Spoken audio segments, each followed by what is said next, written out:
नमस्कार दोस्तों, स्वागत है आप सभी का संकल्प स्टडी पॉइंट उत्तराखंड में।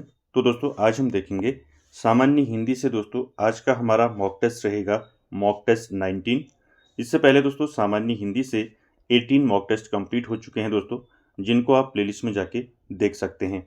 चलिए दोस्तों स्टार्ट करते हैं आज का सेशन, और आप सभी लोग दोस्तों वीडियो के एंड तक जरूर बने रहें। चलिए पहला क्वेश्चन लेते हैं दोस्तों आज का, और साथ ही साथ आप आंसर करते हुए चलेंगे। पहला क्वेश्चन लेते हैं दोस्तों आज का। पहला है, देखिए, भाषा की सबसे छोटी इकाई को क्या कहा जाता है। आपको बताना है भाषा की सबसे छोटी इकाई को क्या कहा जाता है। ऑप्शन देखिए, शब्द, वर्ण, पद, उच्चारण। क्या हो जाएगा राइट आंसर। तो आप सभी जानते हैं दोस्तों भाषा की सबसे छोटी इकाई को क्या कहा जाता है। सबसे छोटी इकाई को कहा जाता है वर्ण। ठीक है, तो बी ऑप्शन यहाँ पर आपका राइट हो जाएगा दोस्तों। याद रखेंगे दोस्तों, यहाँ से आपके 2-3 क्वेश्चन बनते हैं। भाषा की सबसे छोटी इकाई यहाँ पर पूछी गई है और कुछ नहीं पूछा गया है। यहाँ पर अगर वर्ण नहीं होता, अगर यहाँ पर ध्वनि होती, तो आपका आंसर जो है क्या होता, ध्वनि होता। ठीक है, तो यहाँ पर आपको समझना है भाषा की सबसे छोटी मौखिक इकाई कौन सी होती है। ठीक है, तो याद रखेंगे भाषा की सबसे छोटी मौखिक, ठीक है, मौखिक इकाई।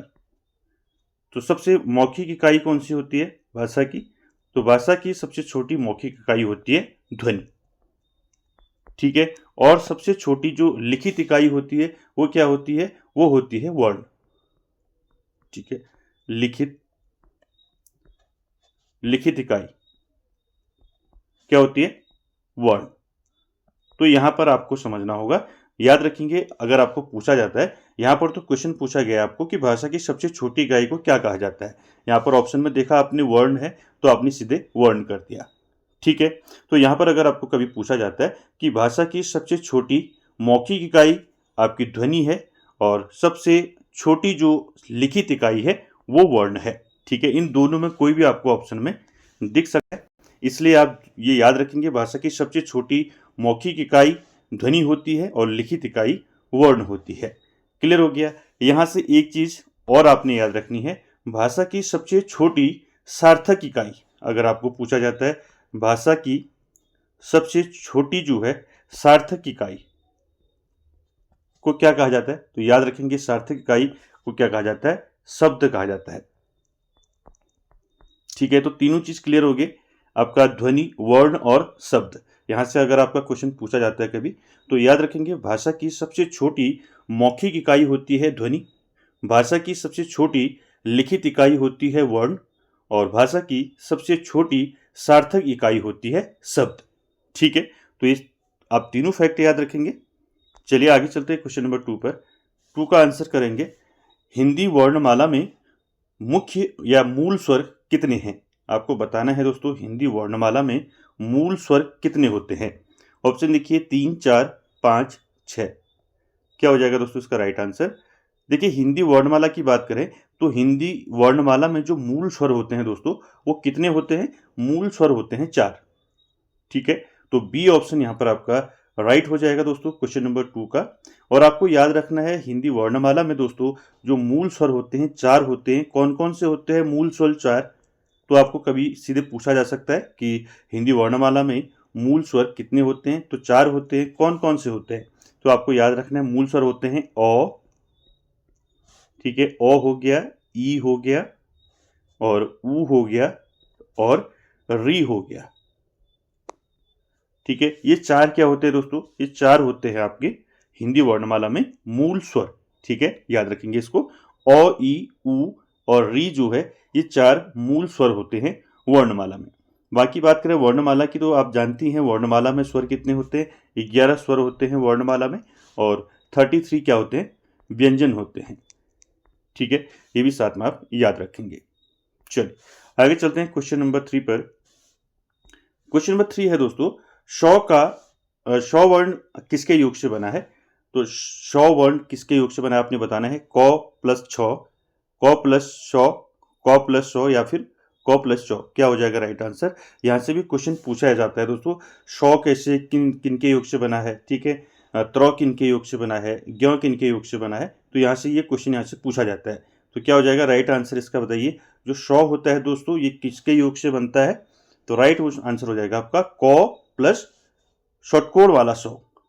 ठीक है, तो सी ऑप्शन यहाँ पर आपका राइट हो जाएगा दोस्तों। देखिए शौ वर्ण जो है किसके योग से बनता है, क और शौ। ठीक है, इसी प्रकार दोस्तों आपको याद रखना है त्र। ठीक है, त्र किनके योग से बनता है, त्र वर्ण जो है किसके योग से बनता है, त्र जो है दोस्तों वर्ण ये बनता है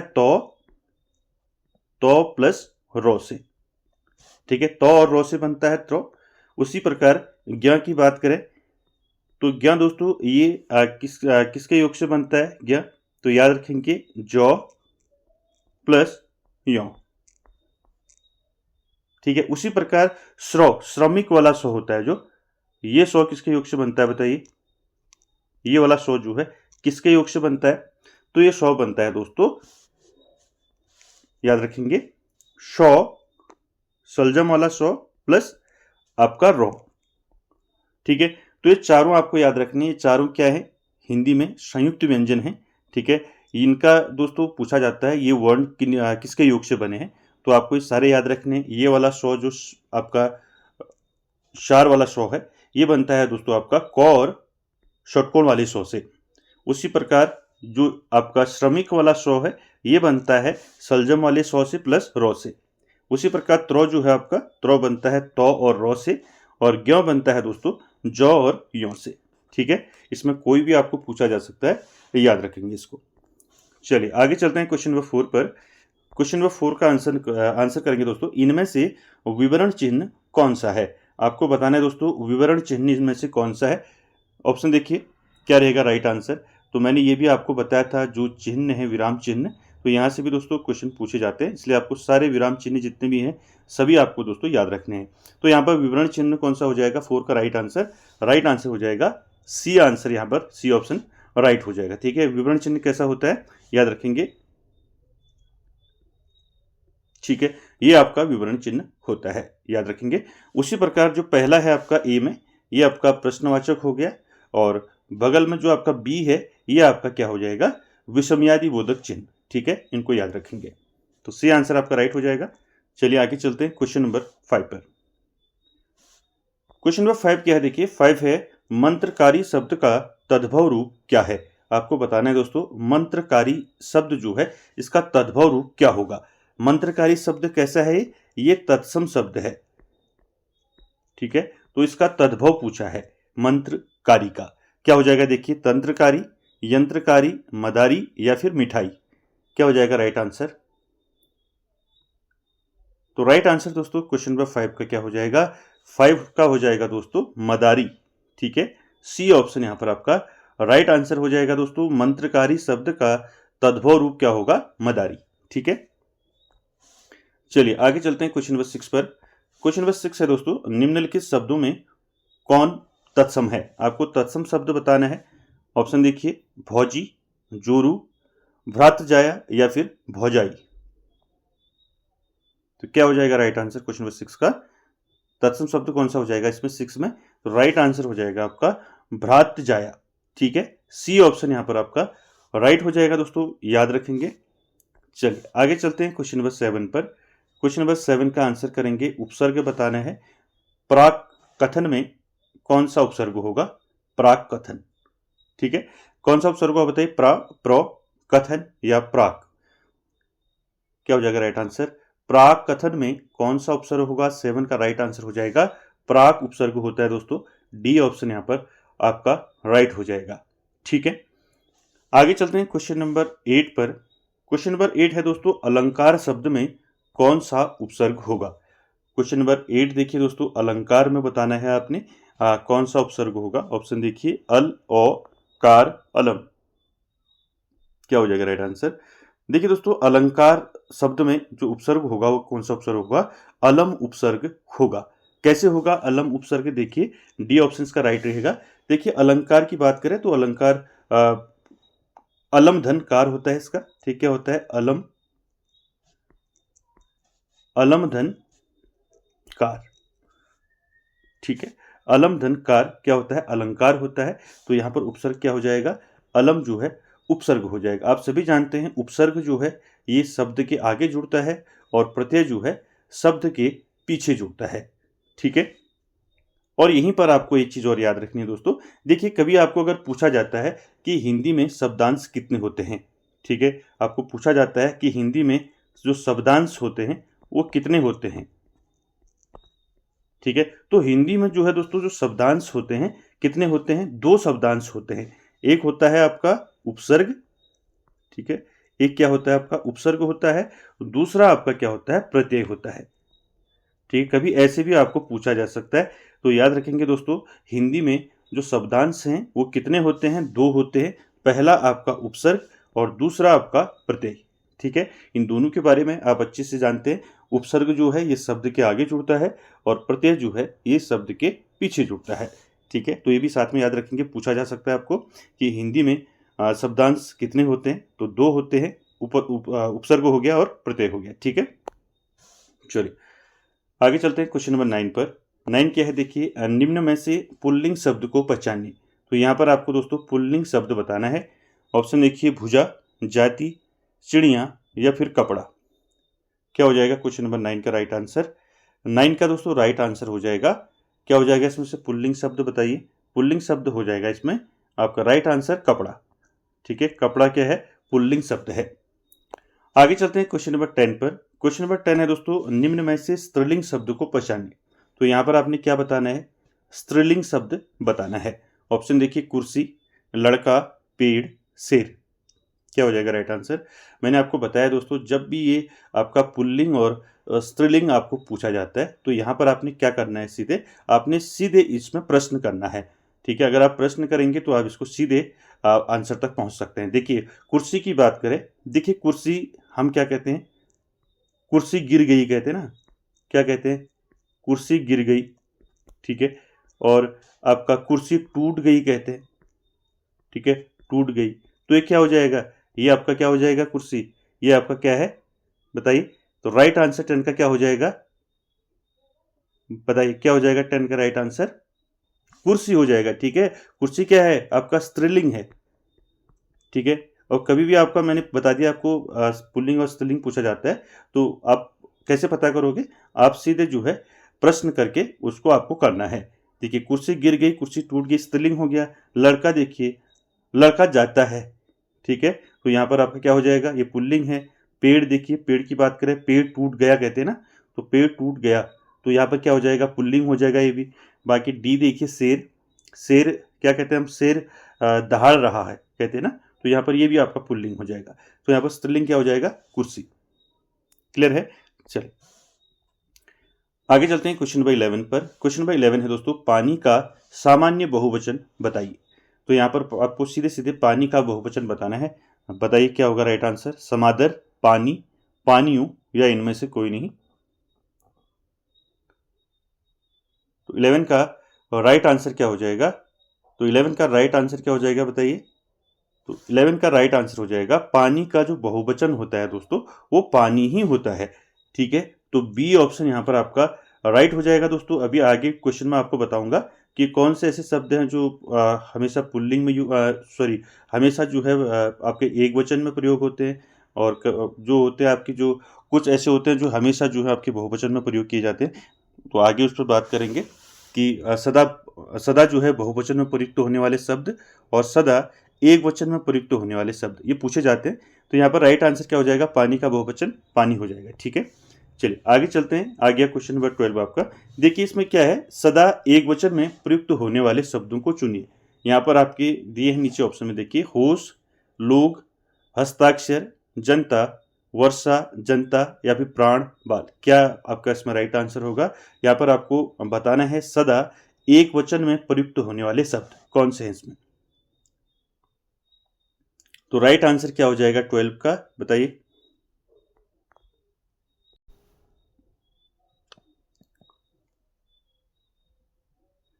तो 12 का दोस्तों राइट आंसर हो जाएगा वर्षा और जनता, ठीक है।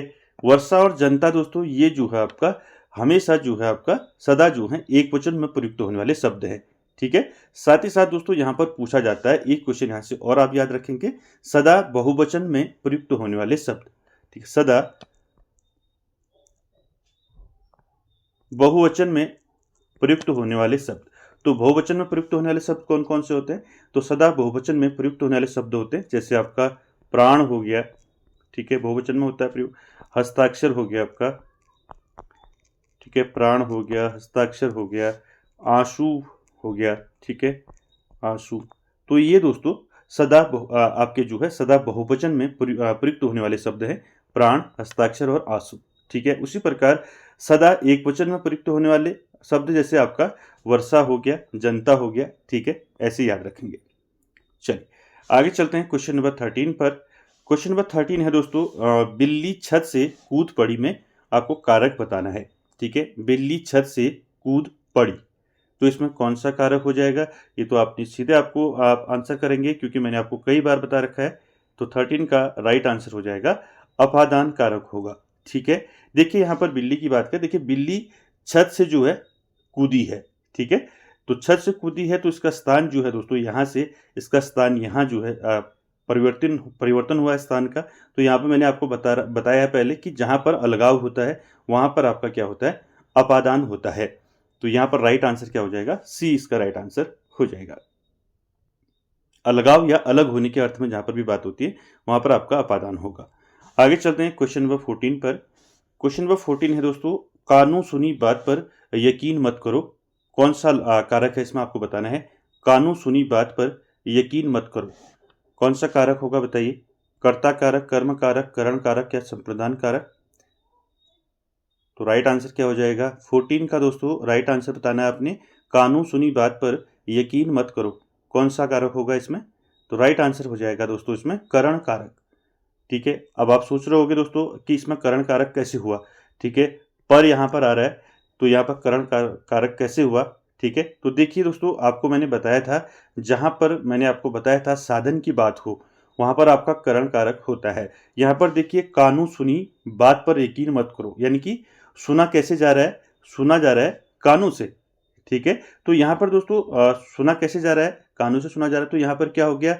साधन हो गया आपका कान, ठीक है।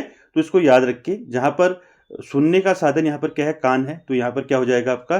करण कारक हो जाएगा। मैंने आपको बताया था पहले, ठीक है। जैसे मैंने पेंसिल से पत्र लिखा, ठीक है, तो लिखने का साधन क्या है? पेंसिल है।